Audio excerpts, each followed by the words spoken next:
Most buyers don't rule themselves out because they can't buy. They rule themselves out because they never get clear on the actual numbers.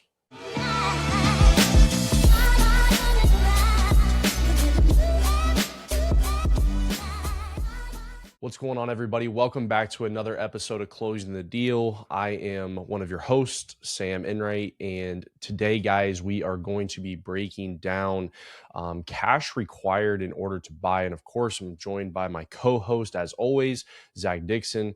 Zach, what's going on, man? You ready to get into this episode for the people today? Absolutely. This is a good one because I think that there's a very big, preconceived notion that we need this certain number of dollars in our bank account prior to getting started on buying a home. And that is not necessarily always the case. So excited to dive into the, scenarios and different situations and hopefully kind of ease buyers' minds as we move forward and put some of those myths and dispel some of those rumors here. Yeah, absolutely, man. It's definitely going to be a good episode. It's surprising still how many people, buy into old myths, old things that have been passed around for generation to generation, right? So, definitely, definitely going to help dispel some of those today. So, guys, getting into, here, the first thing we wanted to talk about with you all today. So, why does cash feels so intimidating, right? Why is it that when we think about buying a house, we look at this, this situation and it feels insurmountable, right? It feels like a huge mountain to climb. And part of that reason is obviously because when thinking about purchasing a home, when you have certain expectations and those expectations may not be correct, right? It can feel like a big mountain. So if you believe that you need 20% down, or you need 6 months worth of reserves, or you need like these large cash piles, right, in order to purchase a home, that can feel, especially in today's day and age with the cost and everything, that can feel like a huge barrier for entry, right? It's one of those things where you're like, man, I got to spend the next like 5 years of my life saving up all this money or whatever the case may be in order to get myself in that position. And so, that's one of the main reasons why it feels so intimidating for most people, is because they don't actually know, what is required, right? There's an idea, there's a thought, but it never, sometimes it can be accurate, other times it cannot. So, and then when you go on Google, or when you ask ChatGPT, or you do any of the number of things that are available to you out there, right? Information is always available. Sometimes you're going to get some misinformation, right? You're going to get certain scenarios that may not apply to you, that may not be the best suited for you, and it's going to cause you to have cause your perspective on the situation to be skewed in a certain direction, right? That may feel like, oh, I don't know about this. I don't know if I can get myself there. So, and then obviously, the big one is fear, right? Most people, they see that, they become fearful of it. They're like, I don't know. And then it always sticks like this thing in the back of your head that, you avoid because you don't necessarily, completely understand. And what we don't completely understand, typically, we have, fear surrounding. Absolutely, brother. I mean, you hit the nail on the head there. I think that we've heard this, thought from buyers a lot in the past. It's that we want to buy someday, but we don't necessarily know if we have enough cash saved up. And ultimately, that goes back to what you were talking about with the expectation and kind of the myths and things that we hear in the preparation. If we're growing up with the old, saying of you need 20% down to purchase a home, that's going to be, probably stuck in buyers' brains, buyers' heads as they get older and as they get near that age of purchasing the home. And ultimately, as we've talked about previously, that's not always the case. And then ultimately, too, like you mentioned, social media plays a huge factor into expectations, not even just on the home buying front, but really just everything in general. Things that we go on to social media and see, we now have that expectation that we should be doing that as well, or, vice versa, either or. And oftentimes those are, the advice that we get from social media, generally speaking, isn't the best advice. It's going to be, worst case scenarios, stuff like that. There is obviously positives to it as well, but a lot of the information that we conceive and receive from social media, it's going to put us on to a wrong path, in my opinion. And it doesn't really get us started on where we need to get started. Yeah, guys. So that is the first thing, obviously when looking at cash, is we got to remove that intimidation factor, right? We got to, we have to break it down and actually give you guys, what goes into this, right? What does it actually look like? Because, again, just as we kind of just talked about, in order to remove fear, clarity helps with that. Once you truly understand what exactly it is that is needed, you're typically going to feel better about that situation, right? Because then you have a tangible goal that you can see in front of you, and you say, okay, if I reach this, if I do these steps, I can get here. And so that's why we want to talk about, what is your cash actually used for? What does that look like? What is it required, or what is required, in order to buy a home?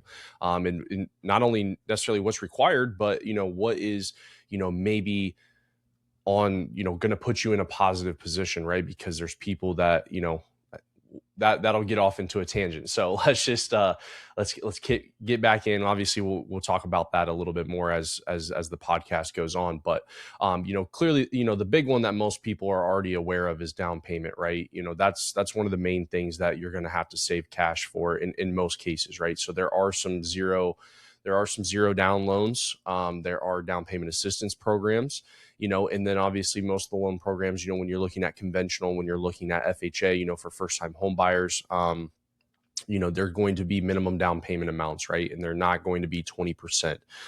So, conventional, if you're a first time home buyer, anybody that hasn't owned in the last 3 years, you're going to be able to get in for as low as 3% down. For people that are going FHA, a little bit more, 3.5% down, right? USDA zero down loan, and then VA loans. If you're a veteran, you can potentially get for zero down as well, or put a down payment, just depending on, how you want to structure that loan, right? And what best is going to suit you.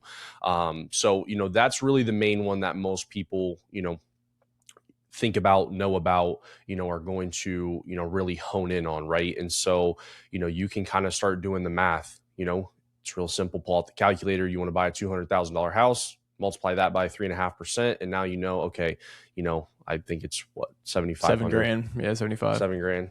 Yeah. So, so, that would be your necessary out of pocket, cost that you would have to, that you'd have to pay for in that loan scenario. So, the next thing is closing costs, right? Now, these are, your costs for actually doing the loan.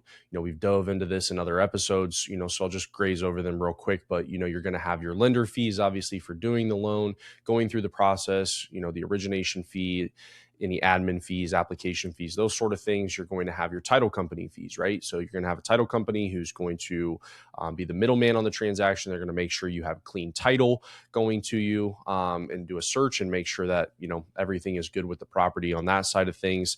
Then you're going to have, your escrows. So getting your escrow accounts started, collecting a couple months of taxes and insurance to properly fund those accounts. You're going to have your prepaids, first year's homeowners insurance can be paid up front. And you're going to have some fees like appraisal fee, credit report fee, just depending on the company that you use. Like we do electronic closing. So we have an electronic closing fee. We pull a flood certification, make sure the property's not in a flood zone, all those different things, right? And so all of that all encompasses into what we would normally talk about as closing cost. So your total costs for closing the loan. Inside of that, obviously, we have also talked about creative solutions for those things, right? So there's things like seller concessions that can help cover part of, if not all of, your closing costs, depending on how your loan is structured, depending on how your contract is structured. There are, again, like we talked about, down payment assistance programs. This doesn't mean that you don't have a down payment, but it means that you're having somebody else come in and take care of that down payment on your behalf, right? So there's different things, and that's why we say the barrier for entry is different for everybody. You're going to have people that, maybe have saved up that money and do have 20% down, and you're going to get that benefit of maybe no mortgage insurance, by putting that down.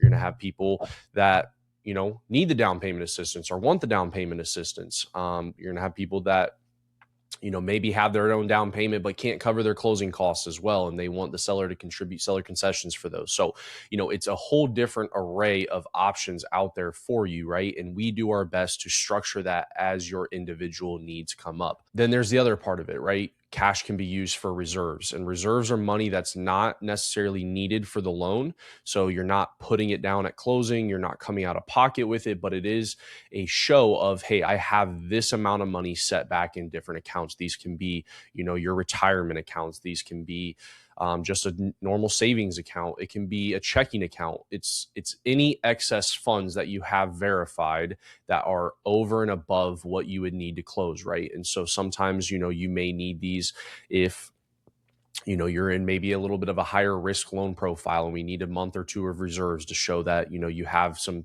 payments set aside if you needed it. So when thinking about reserves, think about it from the way of, it basically looks at how many months of your PITI do you have set back in an account somewhere. So if your total monthly mortgage payment all in is $1,500, and you have $3,000 in a savings account or $3,000 in a retirement account, that would be 2 months of reserves, right? So again, not money that's needed for the loan for you to come out and actually get the loan, but money that is, it can be an added benefit when, an underwriter is reviewing your file and sees that you have a couple of months tucked back of additional payments, right? Yeah, absolutely. And I think that entire segment, honestly, just really goes back to the point that you made in the first segment about fear kind of stopping people from having that conversation. Obviously we talked about the 20% down myth, about the down payment, but past that, there really isn't a structure or a concrete piece of information out there for home buyers before they talk to a lender to kind of get a gauge on what those numbers look like on the closing cost side, on the prepaid side.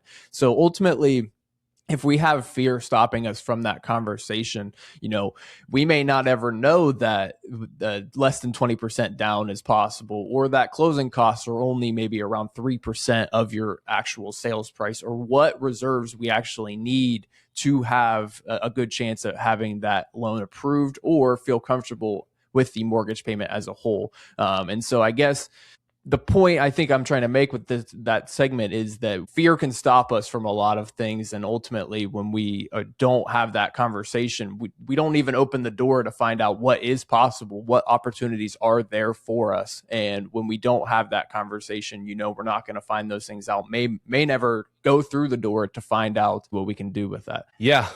I mean, I couldn't agree more, man. I think I wish that, obviously we could sit here and tell people that, there's a concrete number, right? That if you get to this, you're going to be in a good position. I do think, obviously, when you start to pursue purchasing a home, when you are starting to go down that avenue, right?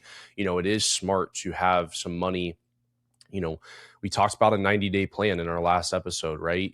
Getting your finances, getting your financial house in order, and getting an idea of where you want to be at and what you're comfortable with, obviously is very important. But, I would be sitting here and I would be untruthful to you if I told you that, we have had clients that have used down payment assistance and seller concessions to come out of pocket with $0 to buy a house, right? We see that, pretty often, actually. And so, there are creative solutions, again, to getting you into a home if you don't necessarily have a huge cash buffer on your back end, right? And this all goes down to person and your comfortability level and what your goals are and how you're trying to achieve these things. So, getting into that side of things more, obviously we've already kind of dispelled some of the myths, but, the one that we hear a lot is the 20% down, right? And, we covered this on an episode last year. It actually goes back to like the 1950s or 60s when lending, had first become a thing before, you had all these guidelines and all these different loan products and everything. And so, 20% down, that was a requirement at a point in time in our history. And so much like a lot of things in life, those things get passed down from generation to generation. Your great grandparents told your parents or your grandparents that, hey, you need this. And then they passed it on to your parents, and then they passed it on to you. And so it's one of those things that can consistently get moved, down the chain. And it takes, obviously, going out and seeking that information, in order to figure out that that's, not necessarily always the case. Right.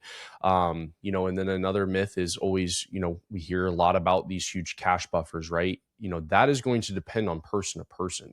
If you're somebody who feels that you need $25,000 set aside in a bank account, to feel comfortable to buy a home, then obviously that is a personal thing, right? But that doesn't mean that that's everybody's situation. Not everybody is going to put themselves in that position, and not everybody feels that they need to be in that position. So another thing that we're talking about, being person to person, when it comes to fitting, what your goals and everything are. So, and much like I already talked about, there's not one number. I can't sit here and tell you, hey, if you have $10,000, if every single person listening to this has $10,000 set aside in an account, you're ready to go. You're ready to purchase a house, right? I don't, you know, what does your lifestyle look like? What do you want your lifestyle to look like? What do you want to be able to accomplish and do with these things? And it's it there's no one size fits all. So guys, obviously with that one size fits all, right, and not being for every single person, that perfectly segues into us to, talk about how to think about cash realistically, right? And this goes back to talking about what we did last week in your first 90-day plan in that first month, right? And looking at your finances and really diving in and taking a look at where you're at currently, where you want to go. Obviously there's tons of free information out there. You can start to kind of get an idea. Maybe some of you guys invest. Maybe you guys have a CPA, or not a CPA, sorry. Maybe you guys have a financial planner. Maybe you guys have, started to, dabble in that side of life, right? So this is something you can kind of have a conversation with them about, and then you can talk with your mortgage professional about it as well and get them involved in having those conversations together, right? What helps us maintain our goals of, hey, we need to save. We need to, be putting money back in investments for retirement. We need to be doing these things, right? And so how does a mortgage fit into that mold of where I'm looking to go in my life? And so planning obviously is a very personal thing to each and every single individual. Not everybody's goals are the same. So, what one person may want is not necessarily what somebody else is going to want or what's going to fit them, right? And that just goes back to the, maybe you feel you need a huge cash buffer and somebody else says, hey, I just need a couple of months. I can get this, I'll make this work. We can do this. I'd rather get out of my renting situation and get into buying, and whatever the case may be, right? It's all personal. And we're not here to tell anybody what the right way to do something is or what the wrong way to do something is, because again, we've helped hundreds of clients go about their situation differently, right? And so what works for one person is not going to work for them. And then another thing is timing, right? You don't necessarily have to force yourself into something. This is really common with people that we reach out to and we hear from, that maybe are currently in a lease, right? And, maybe it's only about a month or two before their lease is up and they're not really in the best position, but they start having those conversations, right? We're never going to be the people in our, and they're like, let's hurry up. Let's force this. Let's make this happen. Like, it's not about that. It's about taking care of the individual and putting you in a position that helps you reach your ultimate goals in life, right? And so, make sure that when you're taking a look at those personal finances, you're also taking a look at the timing of everything and getting a sense of when you want to make this thing happen.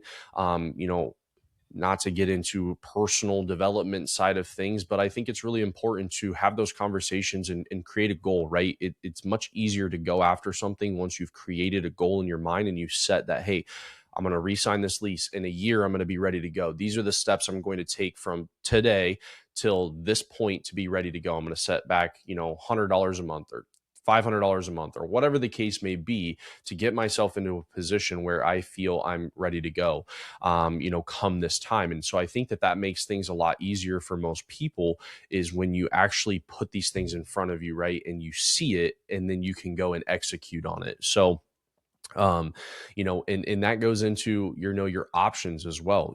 That's the powerful part of talking with professionals, either your mortgage professional, your financial planner, anybody that has an idea of what your finances look like that works in that world is going to be able to sit back and say, okay, hey, let's take a look at the big picture.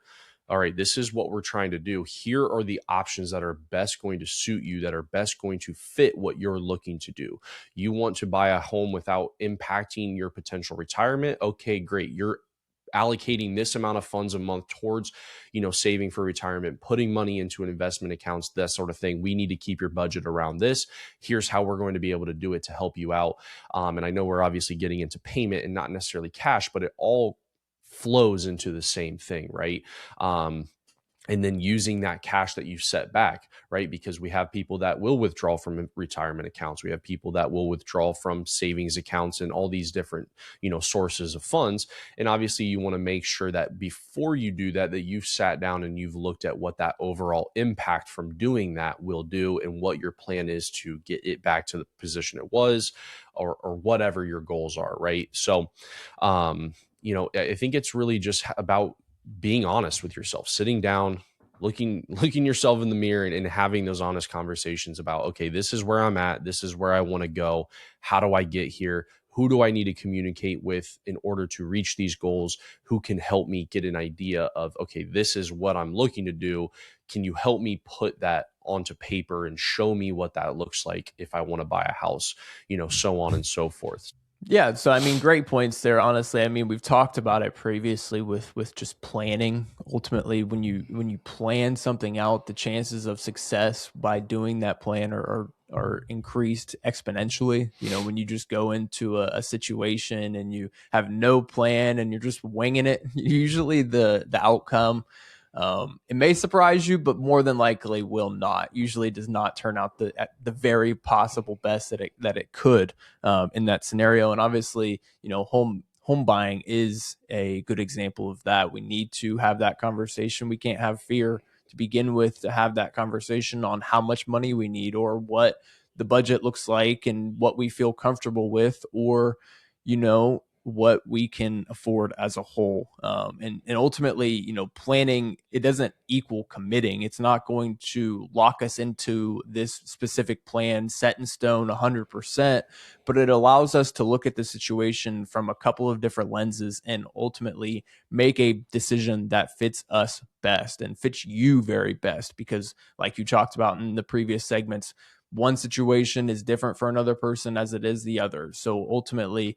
when we are able to, plan the very best plan for us, the individual, that is when we're going to see the very most success in this journey. And ultimately, when it has the most happy ending for home buyers as well. We've seen scenarios where it doesn't end happy. I'm definitely on board with you there. Planning again does not equal committing. And I think it goes back to the point of, learning in the beginning part of the process can help reduce that pressure that you feel, right? We feel a lot of pressure when we go into these situations and we don't necessarily understand how all of it unfolds, how all of it works, how all of it, works in unison to help us reach our goals, right? And so, when you go into something, and a lot of people, you know, who have never bought a house are going to look at the situation and be like, I don't even know where to begin. We've talked with clients before where it's literally just like, I just don't know where does this start? How do I do this? And so I think it's really to take that pressure off, is obviously why we created this podcast, was to have these open conversations, to give people a resource to reference, to go back to, and to say, okay, perfect. They're explaining this. This helps me get a little bit more clarity on what this part of the process looks like, or what this looks like, or how much, I need to, be planning for. And so again, it's hard on the podcast ultimately because we're talking in generalities, because it's very hard to be extremely specific, because again, not everybody's situation is the same. However, that is again what we're here for, is to have those open-ended conversations and just be honest and be like, hey, this is where your situation's at, this is what you're telling me you want to do, this is this is what we're going to need to accomplish in order for you to get there. And so having that plan and having that knowledge from learning is going to help reduce that pressure, that you're feeling. So, and another thing is, you don't have to be ready to start learning. You don't have to say, I want to buy a house in 3 months, let me now pick up the process, right? This is stuff that's going to impact a lot of people for the rest of their lives, right? I would assume most people that are listening to this have a goal of home ownership at some point in time. And I assume that one home that you buy is not going to be the last home that you buy, right? Most people are selling or refinancing within the first 5 to 7 years. We get married, we have kids, we need, we have needs. We need a bigger house, we need to move to a different area, my job's relocating, whatever the case may be. And so, getting started on the process doesn't have to look like doing a formal loan application or having your credit pulled or any of that. It can just start with simply, listening to the podcast and saying, okay, perfect. That helps with this. Let me go plan this, or picking up the phone and calling and just having that conversation, no pressure, just, a simple open lines of communication. Hey man, based on what you're telling me, this is what you're looking at. This is, where we need to go. This is how you're going to help yourself accomplish that goal ultimately. Right. So, don't be scared to ask questions. Don't be scared to go out and seek that knowledge. And it's definitely going to help in the long run. Obviously we accumulated this knowledge over 7-8 years in this business. And so when, even when we got started in the business, right, it felt insurmountable to us. Thinking about all the stuff I know now, but when it comes to loans and different guidelines and different options and just everything, it's like, how did we get here? Right. But it's a process over time of putting yourself in that position and learning and doing all of those different things. So, it's never too early to start learning. Absolutely. That's a great point there because, I've worked with buyers in the previous that maybe just reached out to me and liked the house and they weren't necessarily pre-approved or even really ready on the financial side of things. But, you get them set up on a drip campaign. And so now they're seeing kind of the properties and the market as a whole. And that is education in itself as well. And it doesn't always have to be a 1 to 3 month time frame. Like you mentioned, it can be down the road, a year, 2 years, 3 years down the road. But ultimately, all that education in that time frame, in that in between, is going to prepare you a lot better than it would if you really just tried to jump into the ocean and tried to swim and, keep yourself afloat that way. So ultimately, like you mentioned, there's never a time that's early enough to start learning. All that information is going to be a positive for you, whether you use it or not. Yeah. Could not agree more, man. Finishing up really on those last couple topics, if cash has really been the one that's holding you back, got you feeling a little nervous or fearful about the home buying process as a whole, like we just mentioned, the goal is not to rush. You just want to understand your options. So ultimately down the road, you can use that information to make a smart, informed decision as a whole. All right, y'all. Appreciate you guys tuning in today. Hopefully this helped you guys, rethink cash a little bit. And, obviously, as you guys can tell, a big theme of the beginning part of this year is, planning, learning, and putting yourself in a positive position, for that home buying dream down the road. So if you guys need anything from us, obviously we're here. Appreciate you guys tuning in, and we'll see you guys on the next episode. Absolutely, guys. Cheers.